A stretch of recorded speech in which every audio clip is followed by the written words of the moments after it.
What does it mean to be free? Hi, I'm Mike Mason. This is the Immortal Combat Podcast. The Immortal Combat Podcast is the podcast arm of Viri Christi. Viri Christi is a Catholic lay apostolate devoted to help young men attain the full stature of Christ by growing strong in mind, body, and spirit. If you'd like to learn more about our work, you can check us out online at virichristi.com. All right, this is the Intro to Moral Theology, episode 17. Okay, and hard to believe we're already in month 4, fellas. Last month, we talked about the nature of the human act, okay? The reason why this is important, there's 2 basic things humans do. One are called human acts. Some are called acts of humans. Acts of humans are things you do like snoring, sneezing, sleepwalking, stuff like that. They're things that you do, but you don't choose to do. Human acts, okay, are acts that come from deliberation, which means you think about them and you choose them. And what we talked about last month is that human acts are what we were interested in moral and spiritual theology, the stuff we're studying here together. Okay. Now, if our acts proceed from intellect and will, from our minds and our wills, then our final 2 sections, this unit's going to be, okay, if that's true, then what does it mean to be free? Because freedom resides in the will. And then next month, we'll take up the question, what is our conscience? Because our conscience resides in our minds. Okay. So we're going to take up for the rest of our time here, what does it mean to be free? And what's it mean to have a conscience? Okay, so this month we're going to talk about freedom. So today we're going to describe what freedom is, try to describe you what's not. Then next week we're going to talk about the fact that because we are free, we're responsible for our actions. We're going to talk about responsibility a little bit. And then what we're going to discover when we're discussing the next couple of weeks is it's not like we're free or we're not. Okay, there's actually a little gray area. Freedom kind of comes on a continuum. Okay. So there are things that modify our freedom, which change how free or less free we are, which also influence how responsible or not responsible we are. So we're going to look at those modifiers in week 3, which is episode 19. And then last, we're going to look at law and morality, because I know a lot of guys your age think laws and rules inhibit freedom, take your freedom away. I'm actually going to argue that they can give it back to you, okay, if they're done wisely. So that's the plan of attack. But this week, we're going to talk about what's it mean to be free. Okay. This is a little bit philosophical, can be a little bit heady, but it's super interesting stuff. My students always really like it. But we do have to kind of narrow down, what does it mean to be free? Okay, there are some people called libertarians. Now, those of you guys who are into politics might think libertarians is like the libertarian political party. That's not what I'm talking about here. What a libertarian says is, or believes, is that we are completely autonomous individuals. So that when we choose to do things, we are completely free of any external or internal factors that determine us what to do. So at any moment, we can do anything that's at least possible. Okay? That's a libertarian view. You might run into the other side of this debate, which is what is called a hard determinist. Okay, a hard determinist says we're not free at all. Okay? So a libertarian says we're totally free. Hard determinist says we're not free at all. The hard determinist says that with the conjunction of natural laws, okay, that's like, because we're natural beings, we have bodies and stuff.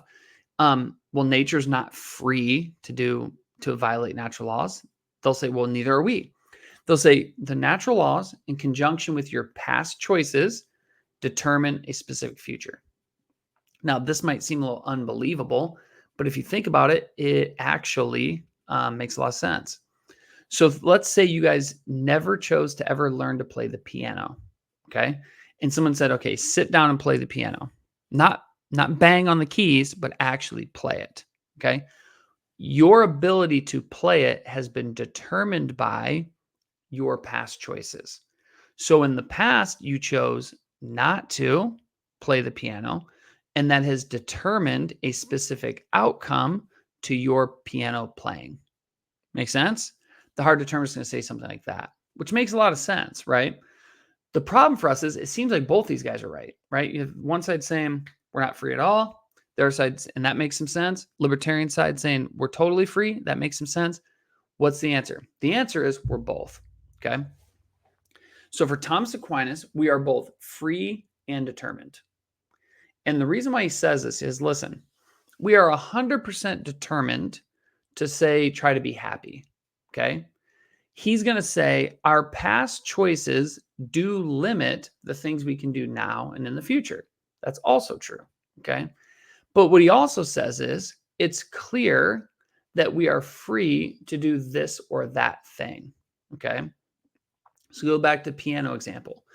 Your ability to play the piano well or not well is largely determined by your past choices. Okay. Maybe almost completely chosen. But whether or not you choose to run your fingers across the keys or not is within your power. Okay. So your ability to play the piano well is determined, or not well is determined, but you still have some say in the matter. So what he says is that our actions are partly determined and partly free. Now, the reason why this is important to you guys, because I don't want you guys glazing over real fast. Okay. You ask a lot of teenagers today, you ask them, what does it mean to be free? They're going to say, well, freedom's doing whatever it is you want to do. So I'm not free because my parents don't let me do what I want to do. Okay. That view of freedom is a libertarian view. So what you're saying, if you say that, is you're saying, listen, what it means to be free is do whatever I want. The problem with this, okay, that view, is that that's not true, and we all know it. Okay. Because if you say what it means to be free is do whatever I want, you're assuming your actions are done in a vacuum. What I mean is you're assuming your choices don't influence other people, or they don't influence you. Guys, every time we make a choice, it changes us a little bit. Okay, even if just microscopically. But it does that. As we're changed through our choices, our future choices start becoming determined. So the first time, let's say a kid's trying to make a choice whether to smoke marijuana or not. The first time he goes to smoke it, that's a kind of a difficult thing to do, right? Because he's nervous. He knows he shouldn't do this. It's not good for his health. He might get in trouble. It really takes this like hardcore act of the will to do it. But every time he does it, it becomes a little bit easier, a little bit easier, a little bit easier. That's the determination part. Okay. Guys, what authentic freedom is it is a power within us, right? In our minds and our wills to choose or not choose things. But that doesn't mean that our choices are just done in this vacuum. No, in fact, when we make choices, it changes what we are. So when we're making good choices, it makes it easier for us to make good choices in the long run. When we make bad choices, it also makes it easier for us to do bad things. All right. So when the Bible and the Christian faith talk about freedom, what it means to be free, it means when your mind, remember we talked about the mind, we talked about the will, we talked about the appetites. What it means to be free is that the mind is free to chase after truth, the will's free to go after the good, and the appetites are free to enjoy pleasures of life appropriately. That's what true freedom is. What sin does and what license does, right, doing whatever you want, is it starts to enslave the mind, enslave the will, and enslave the appetites, where God came to set you free. Okay, listen to these scriptures out of the Bible, and we'll wrap up here. Jesus says in John 8:31-32, he says, if you continue in my word, you are truly my disciples. You will know the truth, and the truth will make you free. Okay, notice here, guys, Jesus says if you continue in his word, what that means, if you obey his word, and you follow the truth, you will become free. Free from what? The agony and slavery of sin and death, right? Listen to St. Paul, 2 Corinthians 3:17-18. Now the Lord is the Spirit, and where the Spirit of the Lord is, there is freedom. Okay? Galatians 5:13. For you were called to freedom, brethren. Only do not use your freedom as an opportunity for the flesh.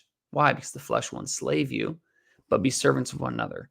Notice when the Bible talks about being free, what it means is we are free. We are most free when we become who we're supposed to be. Because as you guys stay on that narrow path to salvation, right, that narrow path to happiness that God wants for you, your mind and your will and your appetites are ordered to the proper thing. You become more free to be the man God wanted you to be.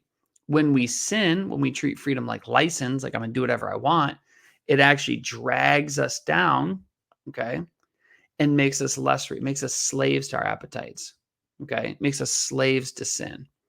And so I want you guys, encourage you guys, is that when you hear the Bible giving you commandments, don't think of these things as burdensome. They're there to set you free. When you just think about our rule of life we practice together, start changing your mindset about it. It's not burdensome. These disciplines are going to help the man God wants you to be. So, guys, I hope that helped a little bit. We're going to talk more about freedom next week and talk about the notion of responsibility and how that fits with it. So I hope you guys have a blessed week. See you next time.